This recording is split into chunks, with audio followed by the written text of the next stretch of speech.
Hi, I'm Molly. Something terrible happened to me last year because of my best friend Julie.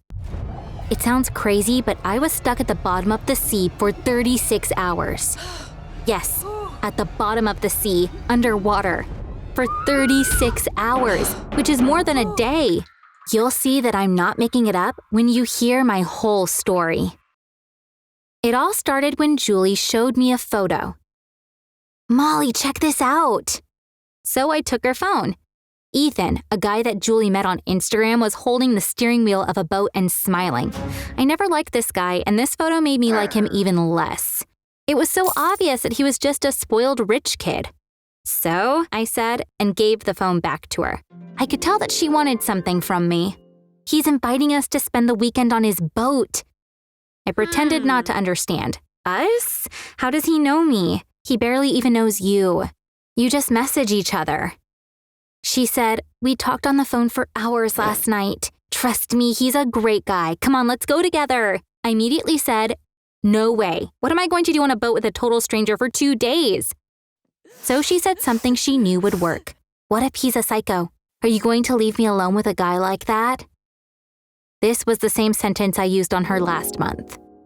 I asked her to come with me when I was meeting a guy for the first time. So we went to the date together. She basically meant, now it's your turn. I had to say yes. On Saturday morning, we took a 3-hour bus ride to the beach town where Ethan lived. He picked us up and drove us to the boat. It wasn't too big, but it was so luxurious. There were 2 cabins below deck. Julie and I took over the big one. Ethan didn't seem like such a bad guy. I thought maybe I was wrong about him. When we came back, we were surrounded by water already on our way. Ethan was steering the boat. Please don't get me wrong, but don't captains drive boats like these? I asked. He smiled. Don't worry, this is a small yacht. I have a license to drive it. Anyway, we're not going to drive all the time. We'll find a good spot and anchor there, he said. Julie and I sat down to relax in the sun. It wasn't hot enough to wear a bikini, but the sun was still pretty strong. 2 or 3 hours later, we stopped. We anchored next to an island. Nobody lived on that part of the island, so it was just us, the sea, and nature. Ethan was a great host. He prepared all the food by himself. It felt like summer, even though it was the end of November. Julie didn't drink much, but Ethan and I got so drunk we could barely speak. He stood up. Your captain's about to pass out. I need to go to bed. The boat needs me tomorrow, he said, and wobbled his way to his cabin. After a while, we went back to our cabin as well. I was a little dizzy and got frustrated with myself for having drunk so much. I remember my head touching the pillow and I dozed off immediately. The sea was so calm when we went to bed. I don't know when the weather worsened and a huge storm began, but when I woke up, the yacht was rocking a lot. I looked for Julie, but she wasn't in her bed. At first, I thought I was dreaming, but of course I was not. I heard a pounding noise from below as if something was hitting the boat. With each hit, the boat would rise up and then quickly fall down. I knew it wasn't a good idea to go upstairs in such weather, but I had to find Julie. I tried to stand up, but it was impossible to stand on my feet. Just then, the boat swung hard. I tried to hold on to something, but I couldn't. I hit my back against the wall and screamed in pain. It hurt so much that I was sure I had broken something. The pain stopped after a while. I checked my arms, legs, and ribs. Nothing hurt, and I was relieved that nothing was broken. I suddenly realized the real danger. I was in a boat. There was a terrible storm outside, and boats tended to sink during storms. What was I supposed to do? Was I supposed to stay down here or try to go upstairs? I was thinking that the right thing to do was to go outside when the boat started to rock even more. It felt like the boat started moving. Had Ethan taken control of the boat? Were we going somewhere safe? I was trying to calm myself down when I heard a really loud noise. I realized that the movement was just due to the boat drifting, and we had crashed against the rocks surrounding the island. It was now clear what was about to happen. The boat was going to sink. I managed to get up because the boat wasn't rocking as much. I was trying to get to the door when suddenly it split in two and water started pouring into the cabin. It was what I had been afraid of. We were sinking. The water was pouring in so fast that I couldn't move through it. I went to the bathroom and shut the door. I took the towels from the cabinet and stuffed them under the door, but the water kept coming in. Until then, I had managed to stay calm. But now I had enough reasons to panic.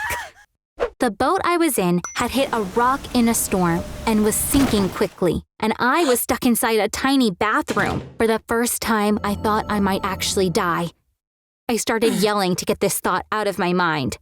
"Molly, use your brain! Come on! You have to find a way to get out of here. Use your brain!" The bathroom kept filling with water, which had by now reached my knees. I stood up on the toilet. It was impossible to get out of here. The water was going to fill up this tiny bathroom soon. I don't know how much time had passed. I had resigned myself to my fate and was just waiting. The water was now up to my chest. At this point, I noticed that the bathroom seemed to be filling up more slowly. Was it a good idea to try to open the door, or was I supposed to wait until help came? But the water was still rising, albeit slower. Would I be able to survive until someone came to rescue me? There was no guarantee that someone would come. I decided to do a small experiment. I took a deep breath and dived in. I turned the door handle and pushed, but the door wouldn't budge. I tried again, but no luck. I came up when I was out of breath. Obviously, the boat had sunk. The door wouldn't open because the cabin was probably full of water. I was still alive, and I wasn't giving up. But what about Julie? Until that moment, I hadn't cried, but now I started sobbing and couldn't stop. Meanwhile, the water had risen more. What's worse, taking deep breaths while crying had used up a lot of oxygen, and I could feel there wasn't much of it left. I was in such bad shape that I couldn't tell how much time had passed. The water was now up to my chin. I was cold, I was hungry, I was thirsty, I was tired and very sleepy. For a moment, I thought, let yourself go and let it all end. As a medical student, I was aware that it was hypothermia that made me think like this. I had been in cold water for a long time, so my body temperature had fallen, and it was going to continue to fall. I was losing hope that help would come. We weren't in open water, but who would look for us? Neither my parents nor Julie's knew that we were here. Would Ethan's family do something? I didn't think so. I thought this was the end for me. The water continued to rise slowly. It got so high that I had to stand on my toes to avoid drowning. Just then, I heard a sound. It was like someone had hit something a few times. I held my breath. The sound stopped. Maybe there was no sound. Maybe I was hallucinating because I was about to pass out. No! I heard the sound again, and this time it was closer. Anyways, if I was hallucinating, I would have heard my mom's voice or something. Why would I hear the sound of metal being hit? I dived into the water one more time. There was a soap dish made of stone. I grabbed it and came back up. I started hitting the wall with it. The other sound stopped. All you could hear was me hitting the wall. I stopped after a while. Then the sound from the outside started again. I was communicating with someone. They knew I was here. They turned out to be two divers from the search and rescue team. At first, they couldn't open the door because of the pressure. But they were there to save me. After a while, they managed to get me out of the bathroom and then out of the boat. There were doctors on the search and rescue ship.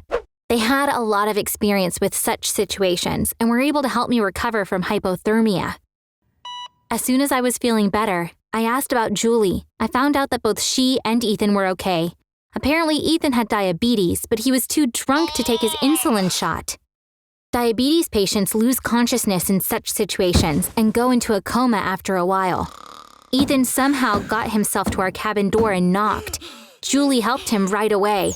She gave him his insulin shot, but he was still feeling very bad. Just then, the storm broke out, so he had no choice but to go upstairs. Julie went up with him too. Thankfully, she thought of putting on their life jackets. Ethan managed to start the engine, but the waves were too big and he couldn't prevent the boat from drifting. They fell into the water when the boat hit the rocks. Julie never left Ethan's side. The waves washed both of them onto the beach. Ethan had lost consciousness, so Julie couldn't leave him. The next day, a group of hikers accidentally came across them. They are both doing well now. After hearing this story, my first reaction was, they'll definitely get married after going through this together. After a horrific 36 hours, I managed to come back to life. I think I did pretty well overall. Of course, I got very lucky, but deciding to go into the bathroom, managing to stay calm, fighting the hypothermia, I definitely deserve a well done. Thanks for listening to my story. If you like stories like this, subscribe to this channel. Bye!